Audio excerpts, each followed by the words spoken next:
Hi viewers, good evening. Welcome to profit master dot in. ఇవాళ 9th మే Sunday economic times Sunday ఎడిషన్తో పాటు మేజర్గా వచ్చే వారం మార్కెట్స్ని ప్రభావితం చేయబోయే అంశాలు ఏవేవి ఉన్నాయి అండ్ స్పెసిఫిక్ స్టాక్స్ గురించి కూడా మనం మాట్లాడుకుందాం. Economic times Sunday mostly India EU agree to resume FTA talks after 8 years, ఇదొక అంశం.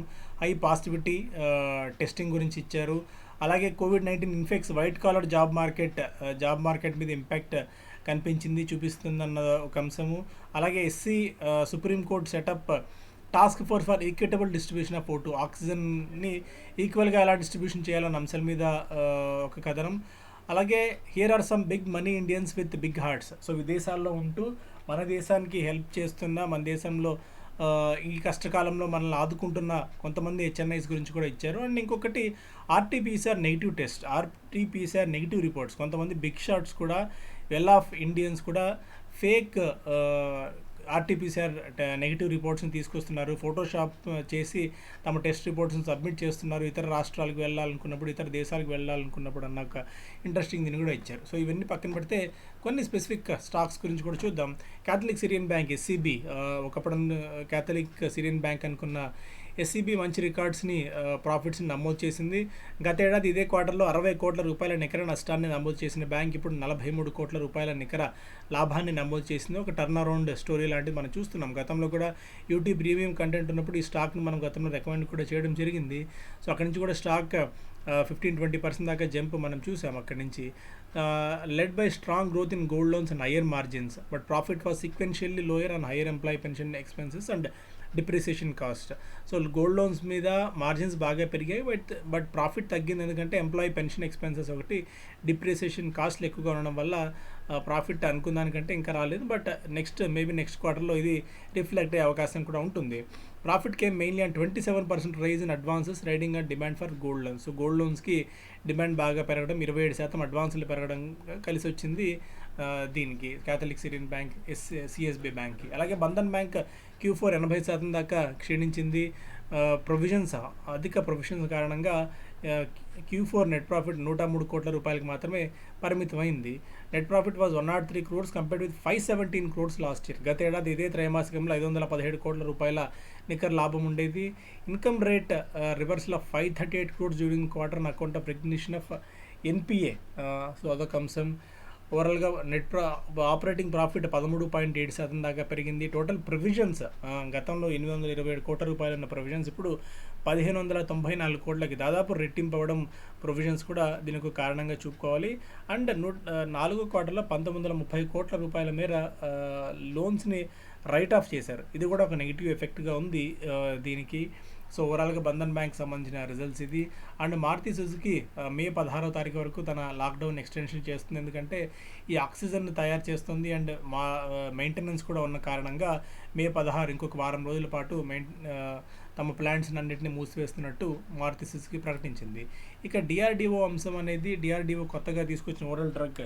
ఇప్పుడు నేను దీని గురించి ప్రత్యేకంగా చెప్పాల్సిన అవసరం లేదు. ఇప్పటికే మోస్ట్ ఆఫ్ ది వాట్సాప్ సర్కిల్స్లో కూడా ఇది విపరీతంగా సర్క్యులేట్ అవుతోంది, బాగా వైరల్ కూడా అయింది. DRDO, మన దేశ రక్షణ శాఖకు చెందిన DRDO సంస్థ ఒక కొత్త ఓరల్ డ్రగ్ని తయారు చేసింది. ఇది ఆక్సిజన్ మీద రిలయన్స్, అంటే ఆక్సిజన్ మీద ఆధారపడడాన్ని తగ్గించబోతోంది. మొదటి 10,000 డోసులు వచ్చే వారం కల్లా అందుబాటులోకి తీసుకొస్తామని చెప్పి DRDO చెప్తోంది. 2-deoxy D-గ్లూకోజ్ 2DG అన్న డ్రగ్ ఇది. వీళ్ళు డాక్టర్ రెడ్డీస్తో కలిసి చేపడుతున్నారు. సో డాక్టర్ రెడ్డీస్కి సంబంధించిన స్టాక్ మీద కూడా ఇంపాక్ట్ ఉండే అవకాశం ఉంటుంది. ఒక్కొక్క డోస్ 500 రూపాయల నుంచి 600 రూపాయల మధ్య ఉండొచ్చు అని చెప్పి DRDO చైర్మన్ సతీష్ రెడ్డి గారు కూడా చెప్పారు.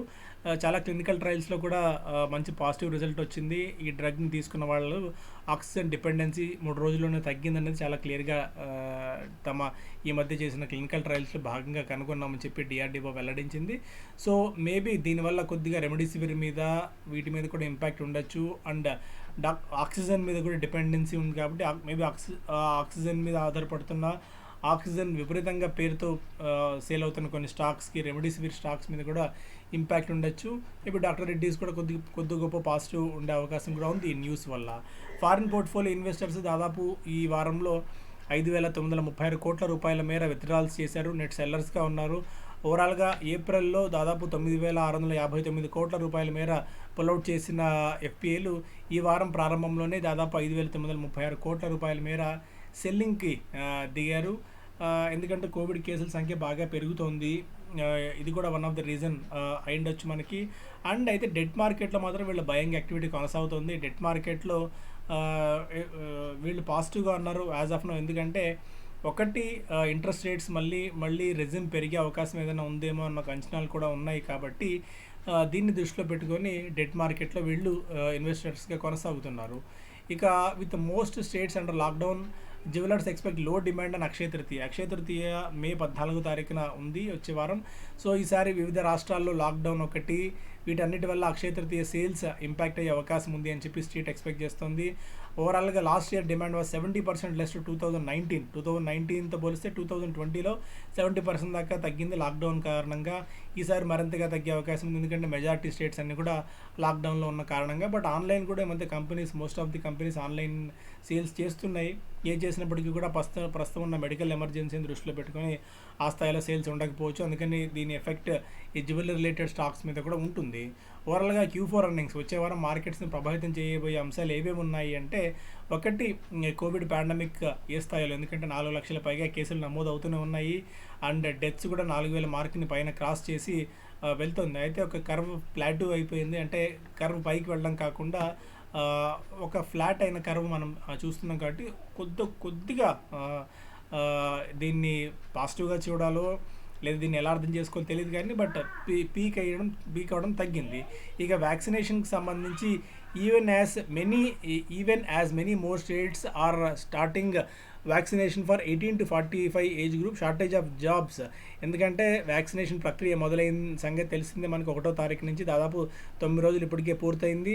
ఇప్పటికి కూడా వ్యాక్సినేషన్ కొరత, అంటే ఈ వ్యాక్సిన్స్ కొరత ఉంది. కాబట్టి ఇది ఏ విధంగా ప్యాన్ అవుట్ అవుతుంది, ఎంత త్వరగా వ్యాక్సిన్స్ వస్తాయన్న దాని మీద కూడా నెక్స్ట్ వీక్ మార్కెట్స్ని ప్రభావితం అయ్యే అవకాశం ఉంది. వచ్చే వారం Q4 ఎర్నింగ్స్ నిఫ్టీ స్టాక్స్లో Asian Paints, Lupin, UPL, Vedanta, Cipla, doctor Reddy's and L&T numbers announce చేయబోతున్నాయి తమ త్రైమాసిక ఫలితాలని.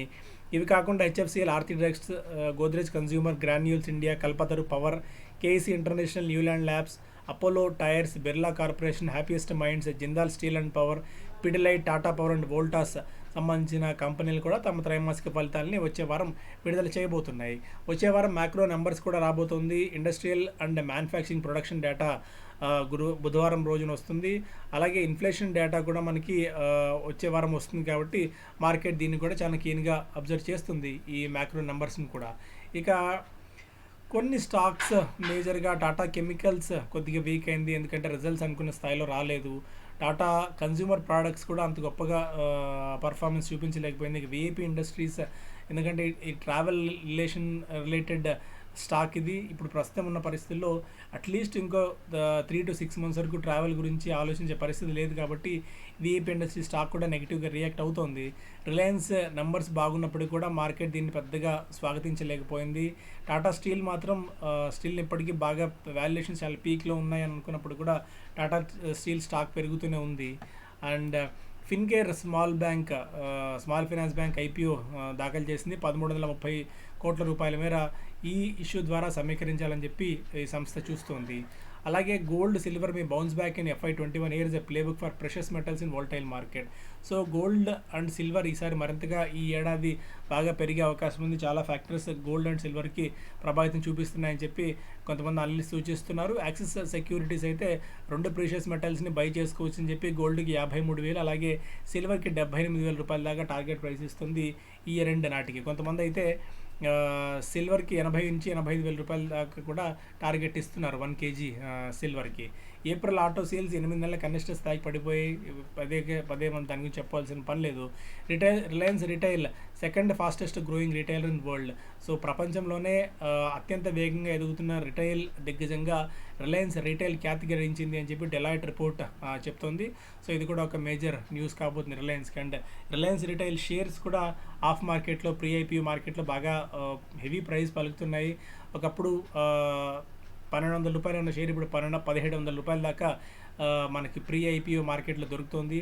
So if you are interested, మన వాట్సాప్ నెంబర్ ఇక్కడ పైన స్క్రాల్ అవుతున్న నెంబర్కి మీరు డీటెయిల్స్ పెట్టినా కూడా మీరు ఆఫ్ మార్కెట్ ద్వారా ఈ మనకి ప్రీ ఐపీఓ షేర్స్ని కూడా కొనుగోలు చేసే అవకాశం ఉంటుంది. That profit master team will help you in buying Reliance retail shares. అయితే ఇక్కడ ఒక విషయం గుర్తుపెట్టుకోవాలి, రిలయన్స్ రిటైల్ షేర్స్ మనం తీసుకున్నప్పటికీ కూడా ఇమీడియట్గా మనం అమ్ముకోలేము. ఐపీఓ వీళ్ళకి వాళ్ళ ఐపీఓ వచ్చేంత వరకు మనం వెయిట్ చేయాలి. ఐపీఓ వచ్చిన తర్వాత కూడా మనం 1 year పాటు మనకు లాక్-ఇన్ ఉంటుంది కాబట్టి సో లాంగ్ టర్మ్ ఇన్వెస్ట్మెంట్ దృష్టిలో పెట్టుకున్న వాళ్ళు మాత్రమే దీని గురించి ఆలోచించాలి. మేబీ కొద్ది గొప్ప సర్ప్లస్ మనీ ఉన్నవాళ్ళు కానీ చిన్న ఇన్వెస్టర్స్కి, రిటైల్ ఇన్వెస్టర్స్కి అంటే లిమిటెడ్ క్యాపిటల్ ఉన్న వాళ్ళకి ఇది పనికిరాదు.